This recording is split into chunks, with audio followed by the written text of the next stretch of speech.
Good evening, everyone, and hello. Welcome to Iowa EdChat Live. We are continuing to bring you the latest educational news each month, and we are pleased to be able to connect with you tonight. We have a special guest joining us. Pernille Ripp is here, and she is going to chat with us, and we will introduce her in just a few minutes. As you can see, tonight's chat will have a live video stream, and we will be taking some questions that you have from our audience members. Please submit your questions via our hashtag. That's hashtag IAedChat on Twitter.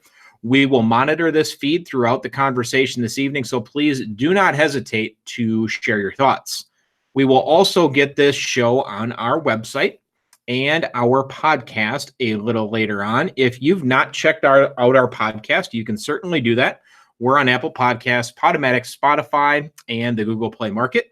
Subscribe, give us a rating, let us know what you think. We'd love to hear what your feedback happens to be. We are going to get rolling with some introductions. I will start. My name is Dan Butler. I'm the principal of Epworth Elementary School in the Western Dubuque School District. Pleased to be able to see everybody tonight and connect with you. And I'm going to pass things over to Andrea Townsley. Hey everybody, my name is Andrea Townsley. I am a former fourth grade teacher and instructional coach turned school improvement consultant at Grantwood AEA. I'm going to turn it over to Nick. And good evening to you. I am Nick Duffy, principal of Jackson Elementary in Cedar Rapids, Iowa, in the Cedar Rapids Community School District. And it is simply a pleasure to be here with all of you, as well as our guest for this evening, Pernille Ripp. Pernille is an expert in literacy and technology integration and dedicates her research and practice to developing engaged and empowered students and communities. She is a teacher, speaker, author, blogger, and passionate advocate for education. In 2010, Pernille founded the Global Read Aloud, a global literacy initiative that began with a simple goal in mind: one book to connect the world. From its humble beginnings, the GRA has grown to connect more than 4 million students in more than 80 different countries. She is the author of Passionate Readers and Passionate Learners, Empowered Schools, Empowered Students, both focusing on creating learning spaces and communities where students thrive and all stakeholders are empowered and passionate about learning. She has also authored Reimagining Literacy through Global Collaboration. You can also follow Pernille's work on blogging through the Fourth Dimension. Pernille's current research interest is in creating passionate literacy environments within the restriction of our current educational systems, to helping students fall in love with literacy again. She uses her own classroom as a laboratory, as well as learns from the many educators she works with across the world. Welcome to you, Pernille. Thank you. I'm excited to be here. All right, we're excited for the chat as well. I'm going to go ahead and get us started here. In your bio, it says creating passionate literacy environments. I'm so excited for this chat tonight, not only for kids that I come into contact with during the school day, but also my children as well. So tell us, Pernille, about yourself and your experiences in education. Well, I think for me, it's hard to kind of sum it all up because it keeps changing, right? That's what we do as educators. And so I guess my journey in education has been a journey of just trying to get better and learning from my mistakes and allowing my students to have the space back so that they can guide the journey that I've been on. So I have been a math resource teacher, a fourth grade teacher, a fifth grade teacher, and I'm currently a seventh grade teacher in Oregon, Wisconsin, where I get to teach English to an incredible bunch of seventh graders that have really loud voices and lots of things to say. And so when I think of the work that I get to do, that's really it.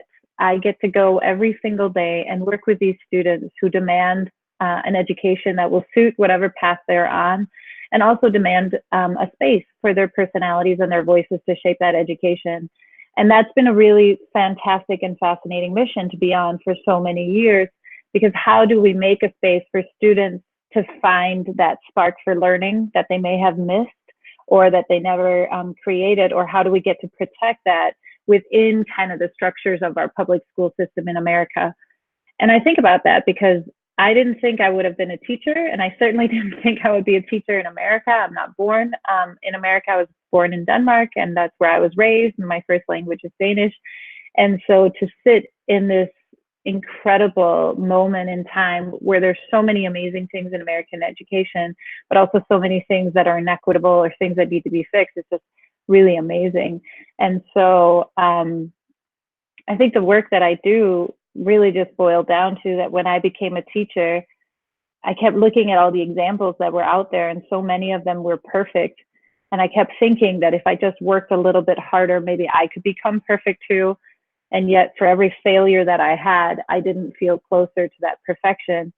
And so I started reflecting about all of the things that I was working on in my classroom. And I started reflecting on some of the failures I had and how I was growing from that. And that's when people really started responding to what I was sharing. And I talk a lot about that with colleagues and friends and teachers all around the world, how we have to share our failures and our mistakes more so that everybody that enters the profession and stays in the profession can understand that there's no such thing as a perfect teacher. There's just a teacher that keeps trying and keeps coming back and keeps doing something new. And so for me, that's really where my journey is now. It's one shaped by students and led by this desire to really show what it's like to be a teacher, both the good and the bad. I can never live up to my biography. You know, if I were to give my own biography, it would be Pernille Ripp, teacher, mom, and someone who's trying to figure it out just like the rest of us. And so, yeah, that's a little bit about me. That's fantastic, Pernille. So let's talk a little bit about your passions in education. What are the things that drive you to do what you do? It always comes back to students. And I think as the mother of 4 children who are in the public school system themselves, it comes back to, would my own kids be successful in their own classrooms? And would the kids that I get to call mine for a year, are they finding success within the restrictions that I'm placing on them and also within the opportunities? And so while my passion changes as far as, you know, what I want to learn about, it always comes back to how can I be better for the kids that have been put in my care, and how can I make sure that these kids are heard, even if we don't know what to do with what they're saying just yet. And so I think about that a lot in the day-to-day, because I know summer is creeping up on us, and that's when I really start to dream big and really think about what I can do to inspire my own teaching for the following year. And yet the change that I have embraced and embarked on and that I'm passionate about is in the day-to-day. That moment of just knowing that if you just take a moment and really recognize the child that's standing in front of you, that's what's going to profoundly impact you as an educator. And so I think about one of the greatest compliments I ever got from the first year of teaching 7th grade was when a child told me, "Thank you for seeing me." And I just think about that so often. Like, how often do we get so wrapped up in our practices and our content and our curriculum and all of the to-dos that surround us in teaching that we forget to see the students that are standing right in front of us? And I think about that too, you know, as we're wrapping up the weekend and I'm preparing for tomorrow's lesson. Have I prepared a lesson that's truly for the kids that are there in my classroom and their needs, and not these fictitious kids that we keep planning for? And so when I think about what motivates me and excites me and is my current passion, it's always going to come back to what those kids are doing, because when I look at the generation that we're teaching right now, there's so much hope. I mean, we are teaching kids who don't want their voices to be silenced, who will walk around our rules when those rules stop them from being the activists that many of them want to be, who want to be social, who want to be connected, and who want and demand the world to be different than what they're living in right now. And so I think a lot about how, as an English teacher, how can I give them tools to continue on that path and to not become cynical and not give up. And so that's what keeps me coming back into the classroom. And when I get tired, and I get tired of having the same conversations in education over and over again, I look at my kids, both my own and my students, and I'm like, well, they deserve their voices to be heard. And so what can I do to provide them not just the tools so that they will be heard, but also the space? And how do I walk that walk within my own classroom, even if it means realizing that sometimes I'm not a great teacher and I'm going to continue to fail, and I'm just going to have to deal with that. Great. Thank you for that reflection, Pernille. You have written about killing the love of reading in the past. Talk to us a little more about this idea. Yeah, I mean, and the only reason I can write about that is because I stand on the shoulders of all of the giants that have done the research and written about it and taught us about it before me. But it also played out in my own classroom, and it played out when I was a fourth grade teacher, when I was a fifth grade teacher, and man, then I went to middle school, and sometimes that was the first thing that kids would tell me before even their name. They would walk into our classroom, see the books, and they would just be like, I don't read. And to them, it didn't feel like a safe space, because here I was, this new English teacher with a team that believed in the love of books and love of reading, and here were kids that didn't even see that. And so I got really curious. That's usually how our journeys start. I got really curious about what was going on, and as always, I turned to my students. And it turned out, which is often what happens right when we start to ask questions, that it wasn't so much the act of reading itself, although some of my students truly also hate that it was really all of the things that we had put around reading that they were responding so negatively to, that because we're constantly striving for accountability and fidelity, which are probably my two least favorite words right now, we're killing everything that has to do with really falling in love with reading. And that goes for many subject areas. We're beating the love right out of it because we're breaking it down into skills. And so we've forgotten what those that have done reading research and have done reading work have been saying for many years, which is that, it's not enough to teach kids skills if we don't also protect and preserve and honor the engagement and motivation that comes to this. And I kept seeing that play out in my own classrooms, where students probably would tell me that they couldn't wait to get away from school so that they never would have to read again. And I think about that, and these were even kids who, on standardized tests and data, they were doing well, but yet that spark was still not in them. And so that's a really honest conversation that we have in our classroom. And I think about this all the time when I go out, and this is what I train a lot of teachers in and have a lot of conversations about, is just this idea of joyful and passionate literacy. And I ask them, go out and ask your kids, what sucks about reading? And sometimes teachers are like, well, we don't want to start that conversation. And it's like, well, why not? Why are we not having these conversations with the very kids who are subjected to everything we're doing to them?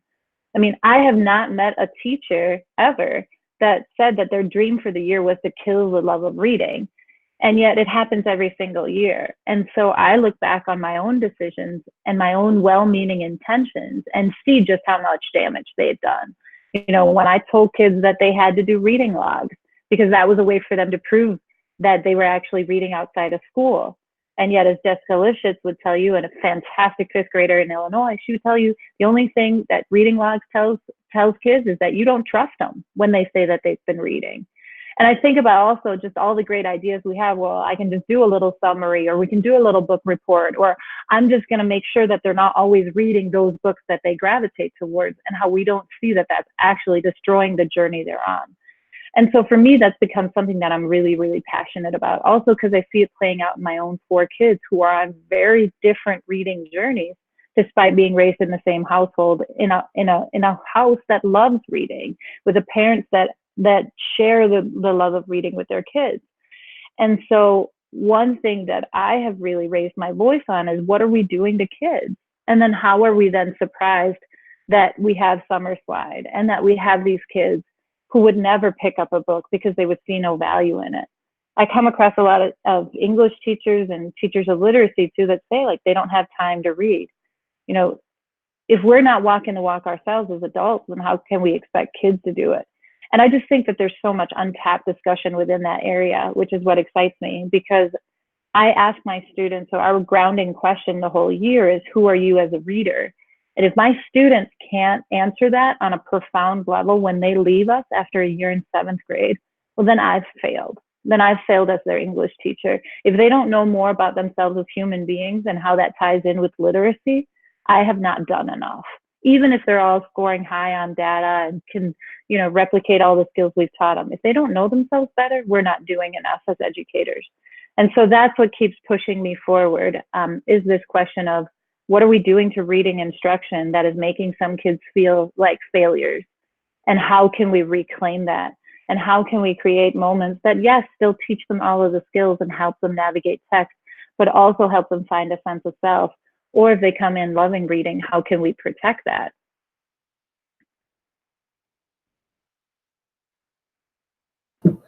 Sorry, I'm like in a daze listening and tweeting away because it just speaks to me on so many levels. But the conversation you just had, that you have 4 kids in your household on completely different ends of the spectrum as far as the love of reading, and amen, sister. I have that too. And it's just so hard to try and balance that as a parent and as an educator. So I could listen to you speak on that topic all day. So I have another question for you. What are the biggest lessons that your students have taught you? So it sounds like you give your kids a lot of voice in your classroom. So what are some lessons that you have learned from your students? I think the biggest one is that I'll never have it figured out. And that's really hard because you think you have it figured out and you think that you have enough tools in your toolkit, and then a new kid shows up or a kid just decides to change. And so for me, that's been a really big lesson. But there's so many things. Fundamentally, how my classroom is based on the needs of students and what students have taught me through the years. And so if you were to come into our classroom, and you guys are in Iowa, you're more than welcome to come anytime you want. The kids are used to it. They don't put on a dog and pony show. They'll give it to you like it is. There's so many small things that have been implemented because of what students need. Like, I still remember the first time a student had the audacity, right, to interrupt a lesson that I was doing and to tell me that it was really boring. And I remember it was a fantastic 10-page grammar lesson under the document camera, and I was going studiously through every page. And I thought I was integrating technology because it was under the document camera. And she raised her hand. She was a 4th grader, and she goes, "I'm so bored."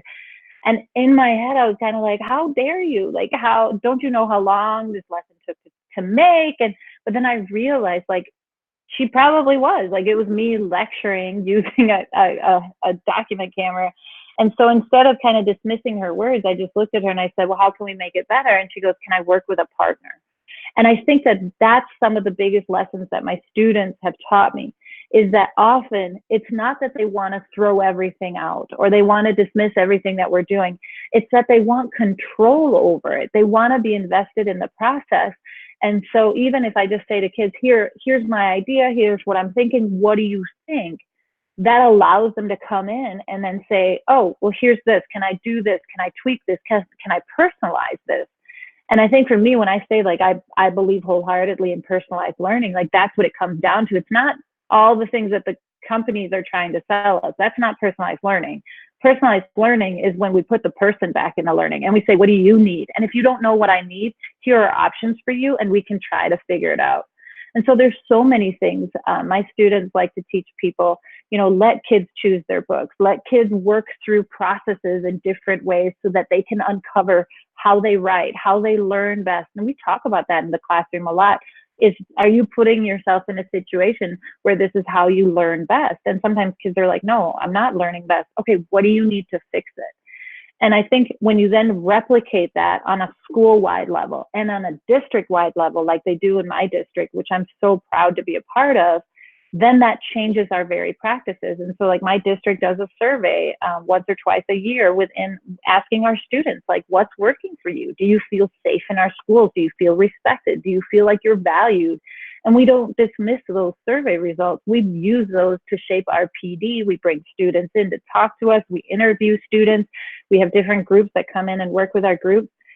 We often talk about how we value student voice, but do we really? Because I also think about, like, who are we giving the voice to? Because if we only listen to the kids who we know are going to give us the song and dance that make us all look good, then we're not learning anything. And so I think a lot about that another big thing my students have taught me is simply that I need to have thick skin, that when they give me their truth, even if it hurts, I'm the adult in the room and I can always look at it as the present that it is. And I tell students that I would rather you tell me the truth, even if it's probably going to, like, hurt me in some way or whatever, so that I can be better and together we can figure it out. And that's hard sometimes, right? You always want to be the best teacher you can for every kid. And yet every single year, there's probably a kid that it didn't work for. Well, those kids are our opportunities to grow. And so I think about, like, what have my students taught me? They've taught me to ask more questions, and to not take that away from kids as a way to punish them, but instead to say, how can I help? Like, give me more of your voice. That's Great. awesome. Oh, Yeah. did you see the question? Yeah. Dan? Yeah, I Okay. did. Yep. All right, I'll let you take it. So we do have a question, Pernille. This comes from Brian Claft, and Brian's asking, he says, I have a 5th grade son who loves to write. What can I do as a parent to increase his passion about reading to match his passion for writing? Ooh, that's a good one, because it's so personalized, right? I think some of the things that we can do as parents that I try to live and breathe in my own house is model that love of reading. And that means creating community experiences within our house that center around reading. And so things that we do in our house is we still do read aloud, even with our oldest, even though she's about to enter 5th grade. We do audiobooks in the car as a way to have a shared reading language. You know, like that's how we went through all 7 Harry Potters. We sit down and we read in front of our kids. We leave books all over the house. And then we also make it a big deal. You know, we go to the bookstore, we go to the library, we buy new books, and we honor their choice above everything else. Because I think that that's it too. Like, for me, because my kids are on such different reading journeys, like they're reading all sorts of different things. And my oldest daughter became a reader because of graphic novels and has certainly like veered away from that. But I always think about, like, what is it that they need to make it joyful? And I think that that's the biggest thing that we can do as parents, is when that little voice in the back of our head says, well, we should really be tying something in with it because they're not motivated, or, oh, we should have them summarize or work on reading skills. No, leave that for the schools. Like, at home, joyful reading, but we got to walk the walk too. And so, since I don't know Brian's situation, I always think about, like, how are you showing a love of reading? And then how can you get your son engaged in that conversation? If he loves to write, make it an exploration of writing. Like, who are the writers that you can learn from to make your craft better? Like, pull out picture books, study the craft of how they're communicating in really short stories, and then steal that for your own thing. And then also make it a challenge, you know, challenge yourself to read more and get your kids involved in that too. That's what we've done too in the summer, to make sure that it's protected. And we sit down and we read together, even when they don't want to, you know, just like to show, like, this is just as important as brushing your teeth. But if it sucks, then we can make it shorter, and then we can try to figure out why it sucks. That's fantastic. Thanks for the response to that. I know Brian will appreciate that very much, Pernille. So we talked a little bit about this in the intro, but you started the Global Read Aloud, I believe, in 2010. So if you shed a little light on this, talk to us a little bit more about this and really how it took shape. Well, I wish I had some grand story, some origin story about how I was going to change the world of literacy, but that really wasn't it. And I think that's a good thing, because I think if I had known how huge the Global Read Aloud would become, it's its 10th year this year, I don't think I would have ever thought that I should do it. And I think that's often what happens in education, right? We think if it's going to be a great idea, somebody else who's more qualified should probably be the one running it. So the origin story of the Global Read Aloud is that I was driving in the car on a summer night with my husband in the car, and we were listening to NPR, and they mentioned Neil Gaiman.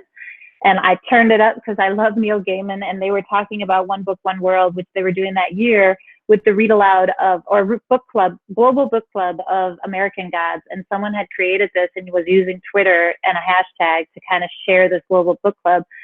And according to me, I turned to my husband and I said, somebody should do that with kids. And he then said, well, why don't you? According to my husband, that never happened, but I like my story, so I'm going to stick to it. But that's how the Global Read Aloud started. It truly was like, I knew I wanted to protect Read Aloud with my own students. I was in 4th grade at the time, and I thought, how cool would it be to just connect with other students to talk about the same book? Somebody else is probably reading the same book that I am. And so it was super organic, and I blogged about it, and I had just started blogging that year myself, and I wrote something like, we should use a wiki to connect, which now, knowing wikis, I would never tell people to use. And I didn't have a lot of people connected to me on Twitter, but I had a couple people that had a lot of connected. So like Lisa Dabbs and Jerry Blumengarten took those and tweeted them out. And all of a sudden people were like, how do we do this? And so everything came from an organic place of, we needed a place to sign up. We needed a home. And that first year, I think we had like 200 kids do it. And we read the little prints. And once it was done, it was 4 weeks. It was in September. It was amazing. And people were like, when are we doing it again? And I was like, what? No, we're not doing that again. That was a ton of work. And they're like, well, how about in a year? And so that's how the Global Read Aloud started. And then that first year was just 1 year or one book. And then it kind of grew to encompass more levels. And then because there's so many people that love the Global Read Aloud, you know, the core of it stays the same, but there's the little subtle changes has been just in the community. And so the Global Read Aloud this year kicks off September 30th. And if you're not sure what it is truly just a read aloud to connect with the world. And so there's 4 different book choices. They're amazing as always. And then a picture book author study. You pick whichever one you want to do. And then you sign up. It's free, of course. You just have to get the books. And then on September 30th, you start reading aloud. You follow a schedule. And then you can use the hashtag. You can use whatever technology or non-technology to connect with others. There's a Facebook group where people connect. And some teachers go crazy and do like these amazing things. And others, like me, often, because mine falls in some weird field trip testing times, we just read the book aloud and we check the hashtag and see what the rest of the world is doing. But it's a really profound experience to sit with your students and share this moment in a book, and then be aware that in these countries all over the world, other kids are sitting in that same moment and reacting in a lot of the same ways. And I think that that's been the strength of the Global Read Aloud. When I started it, I kind of thought, well, it'd be a great way to integrate technology, and it would be a great way to talk about the differences in our world. But now I really see it as a tool for making the world smaller, that when we sit and we have this shared literacy experience, you know, people who we're taught sometimes to be afraid of, you can't be afraid of them anymore if they're sitting and they're sharing this experience with you. And so for me, it's amazing to see the growth and the love that surrounds the project year after year, and how people really make it their own. If you want more information about it, just Google it, the Global Read Aloud, or go to the website, theglobalreadaloud.com. It's all right on there, or reach out to me and I'll gladly walk you through it. But that's a nice thing too, that the veterans keep coming back. I have people that have done it since the first year, and they're so good at bringing new people in and just being like, yep, it seems overwhelming at first, trust us, it's not, like, here's what you do. And so I love it. I'm super excited. The books this year, the picture book author studies, Yuyi Morales, who's insanely amazing. And then the books are Stella Diaz Has Something to Say, and Front Desk, and The Bridge Home, and The Marrow Thieves. And they just all represent these different experiences. And just, I think the conversations that will be happening globally are just going to be amazing once again. That is awesome. Thanks for shedding some light on that. I know our viewers and listeners here will certainly appreciate that. We've already got a couple of tweets about some excited people about that. So that's fantastic. Thanks, Pernille. Yeah. Awesome stuff. Thanks for sharing that. That's just, it's cool how something so organic can really connect the world and build that sense of humanity and oneness just through literature. So thank you for being a pioneer in that way, and helping people carry that into their classrooms and continue to foster that love of literacy and reading. Asking another question here, what can we do in our classrooms and in our schools as well to change the experience our students are having? I think one of the things, and I know we circle around it too, is just, are we asking students how we can make the experience better? And then once we start asking those questions, are we then doing something with the feedback that they're giving us? Because I think I see a lot of school communities ask students questions, but then they do nothing, because it's almost like the checkoff box, like, we did it, we included student voices, or we included stakeholder voices, kind of like with parents and caregivers, but then nothing changes from it. And so I was in a school in Canada, and I walked in, it was a high school, and it was so cool. On their kind of like lunch live monitors or whatever, beyond the announcements, they also had very straightforward screens where it said, we asked, how would you like, or what other afternoon activities would you like to be engaged in? You told us, and then it had like a list of student answers. We did, and then it was a list of what they had added and changed. And I think about that too, that even when we are implementing change, sometimes students aren't aware of it because it hasn't entered their periphery. And so if we somehow sometimes bring up, like, we asked you this question, how could I be a better teacher for you? Or do you feel safe in our classroom or in our learning community? You told us this, I have done this, we have done this in order to meet that. Now what? What's the next step? I think that's really powerful. And then I think too, like, it's not that we need, like, I feel like we're constantly talking big picture, which yes, we need to talk big picture and vision, but sometimes within that big picture talk, we forget to talk about just the everyday. What are the changes that I can go and do in my classroom tomorrow to make it a better experience? What are the things that are working in other people's classrooms? I think about all of the times that students have told me that they don't feel heard or they don't feel seen within our classrooms and schools. What are we doing about that? How are we getting kids to feel like they have someone who has their back? And are we allowing schools to create a space for that? And so for me, I think the changes that we need to start embracing is just asking the hard questions. Like, I ask my students, do you feel valued and respected by Mrs. Ripp? Because that's a question that I need to know. How are they going to come in and invest into English if they don't feel valued or respected by me? And the few kids that have told me, no, I don't, or not really, instead of dismissing them as, oh, well, they were having a bad day, or, 95% of kids said they did, and this kid, whatever. I always have my students put their names on the surveys. I tell them, like, I'm asking you for your trust. And then the next day, or whenever, as soon as I can, I'll sit down next to them and I'll say, thank you. Thank you for trusting me with this that you knew I would see. How can I make sure that this doesn't happen to another kid? Or how can we make this better?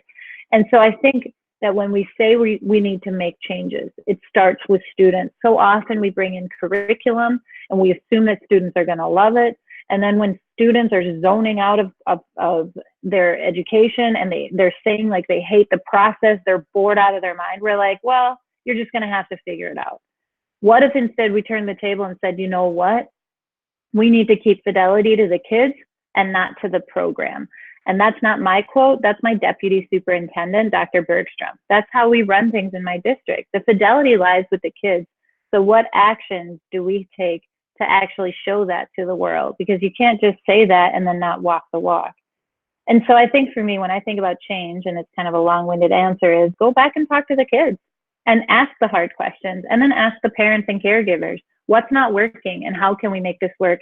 And then tell students and community stakeholders to fix it with us.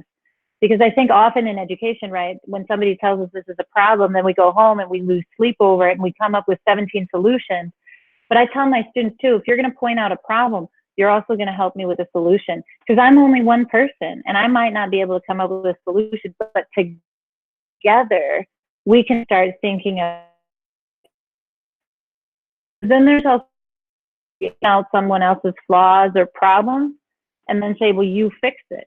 I don't want kids that say, you fix it. I want kids that say, let's fix it together. Here's my idea, and what idea do you have? And then we're going to move forward from there. Awesome stuff. Awesome stuff. We do have a question I'm going to put in here. Darren Johnson, and it's kind of a follow-up from Brian's question. Darren Johnson asks, so what if reading isn't valued at home? So how do we demonstrate that value in the time we have students at school? Yeah, and that happens, right? And we can't control the minute the students, I mean, we can barely control what's happening in our classrooms, but the minute students leave our learning communities, then that it's over. For me, and again, this is a district decision, this isn't just Pernille's random craziness, we have decided purposefully to focus on the joy of reading. Not because we're dismissing scores and data and kids needing to be great readers, but as a community, we have wanted to increase joy. And so that means having, of course, a certified librarian in our school library and protecting that position and honoring that position and making the library the heart of the community. It also means funding books, which I know sounds like a crazy idea, was funding books, and not just to the English teachers or the literacy teachers, but to all teachers that want a classroom library.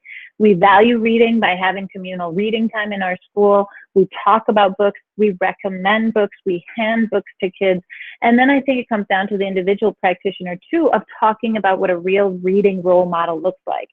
So many of my students who come in and are resistant readers or striving readers or whatever language you want to use, they tell me that real readers have it all figured out. That real readers always have a great book, real readers always have time, real readers always know how to navigate hard text, real readers never give up on a book, all of these things. And then I tell them, and I'm like, well, do you think I'm a reader? And they're like, yeah. And I'm like, well, first of all, there's no such thing as real readers. Like, we are all readers. There's no such thing as good readers. And often it's in our language, right? We make a beautiful anchor chart where we say good readers do these things. But what we're not seeing then, of course, is that kids then automatically go, well, if I'm not doing those things, then I must be a bad reader. And so then they're affixing labels to themselves. And so I tell kids, like, well, if you see me as a reader, right? And they'll be like, yeah, you're a reader, like, clearly, because you're teaching English and you have your summer books up or whatever. And I'll say, well, guess what? I've abandoned this many books this weekend. Sometimes I don't want to read. I want to watch Storage Wars or, Game of Thrones or whatever it is that I'm watching. Sometimes I can't figure out a book, even though I know I probably understand the words, but I can't figure out the story. And we start that conversation with kids, because that's what it means to be a reading role model. It means to be real with the kids and to tell them that you're going to give them independent reading time every single day, because that's the most valuable thing we can give kids out of our day. That's time. And so it doesn't matter if I go into my classroom and say, oh my gosh, I love reading, but we don't have time for it because I need to teach you about reading instead. And so it becomes this entire experience for kids, and we protect that joy and value of reading all through the year, so that hopefully becomes internalized, so that kids can go home and find their own innate value of reading, despite maybe the environment that they're in.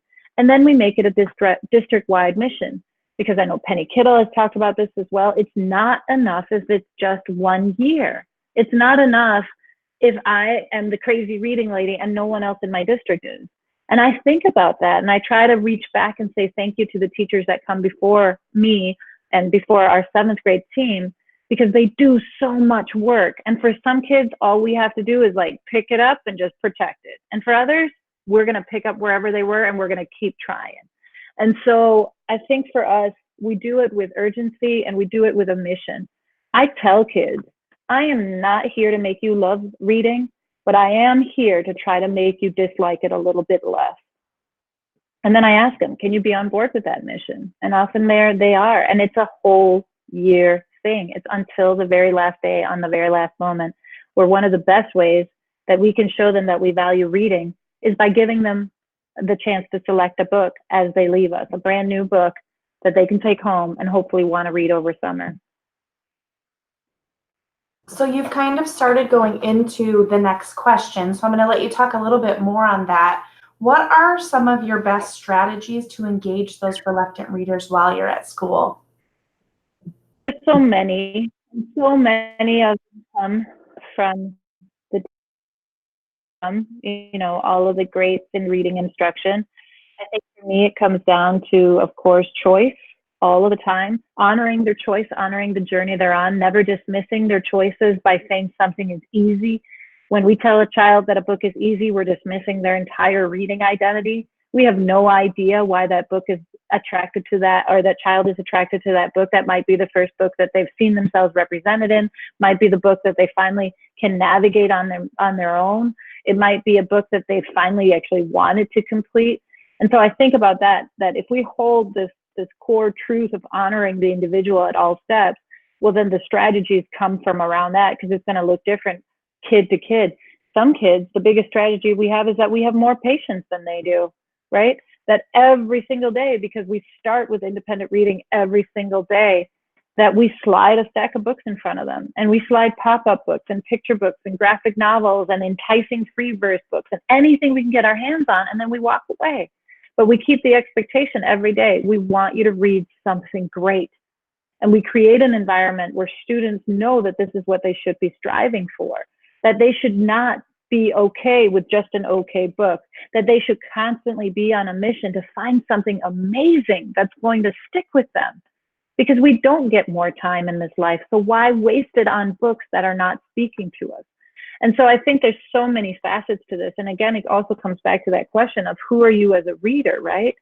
That when kids recognize and realize that no matter where they are in their reading journey, that they are on a reading journey, and that it is our job to get them to continue to grow and reflect and get them to fit in on that, even if they keep telling us, I am not a reader, I am a kid who hates books, then we keep coming back and going, how can we make that better?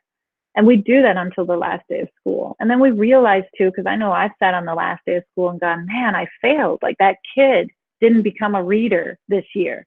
What did I not do? But then I realized that, right, sometimes we're only there as the tourniquet.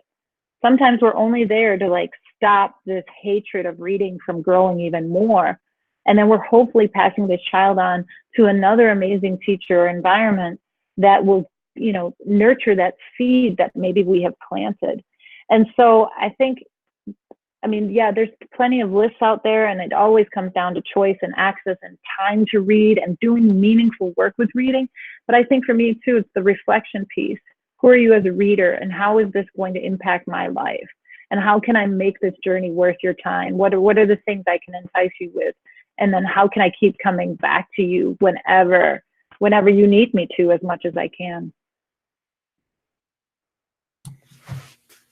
Thanks so much, Pernille. That's great. So we're getting close to wrapping up here, but another question for you. If you could change one thing in the landscape of education, what would that be? I'd hand teachers back their courage to speak up. I think we've really gotten crippled because of all of the rights and protections that have been stripped away, and how standardized scores have completely dismantled what's good for kids. I would give us the courage to start speaking up within our own districts. And I say that to people all the time, that it's really easy to go out online and talk about the ills of education, but it's really hard to go back and start those conversations within your own district or your own team or your own classroom even. And so I think we need to become more activist and louder.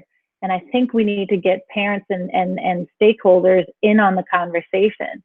Because here's the thing, a lot of community stakeholders trust us to make really good decisions, but don't really know the decisions that are sometimes being forced on us that are actually going against all the reading research or learning research that we see out there.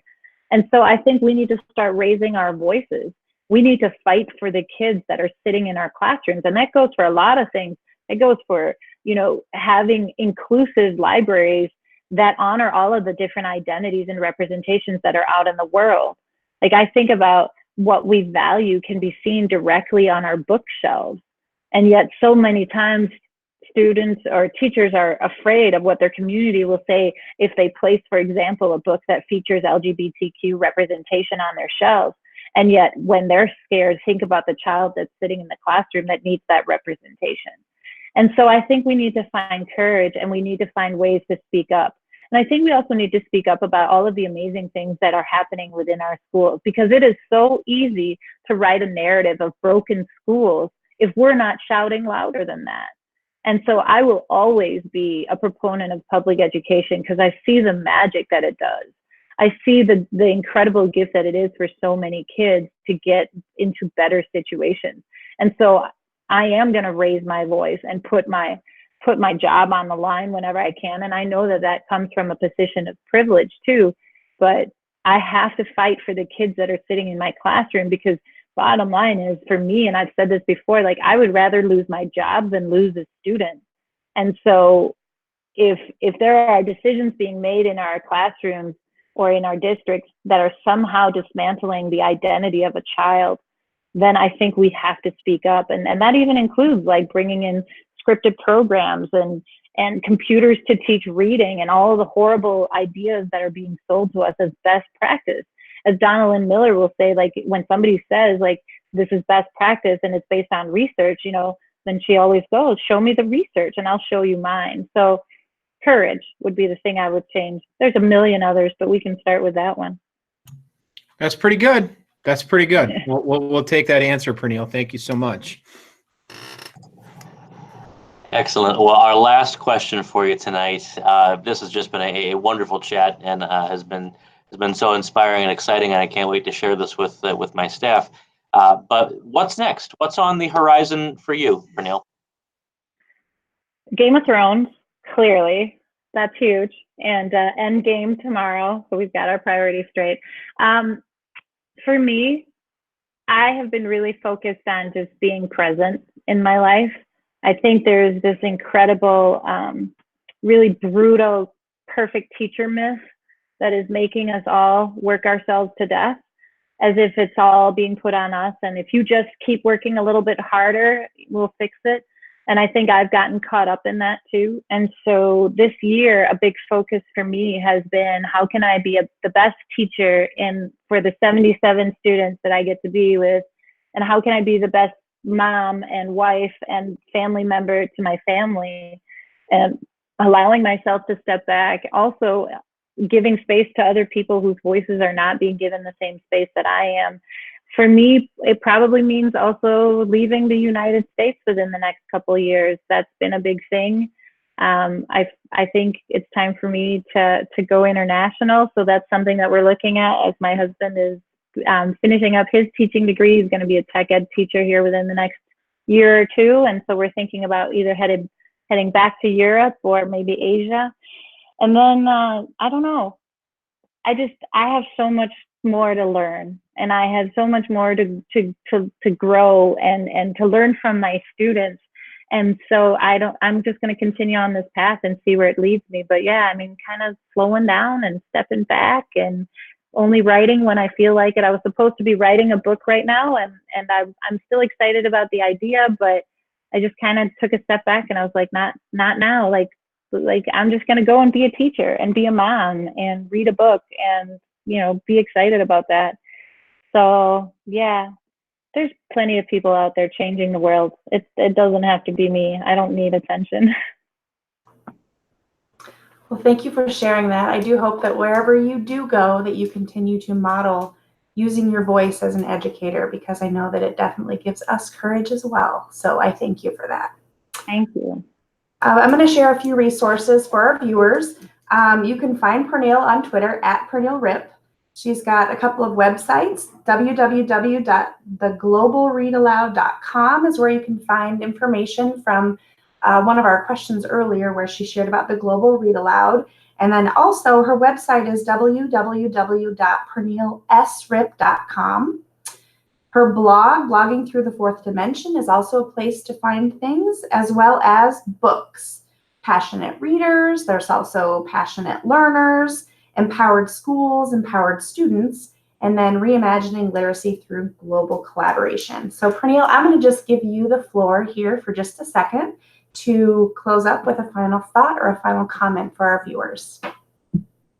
So I really appreciate you guys bringing me in. I love my educators in Iowa, but I also want to end with this notion of that I'm not anything special. And I know a lot of people would be like, no, but you are. But here's the thing, like, I'm a teacher who decided to start on a journey to be a better teacher and wouldn't stop talking about it to my husband, who finally told me to go write a blog. And so I did.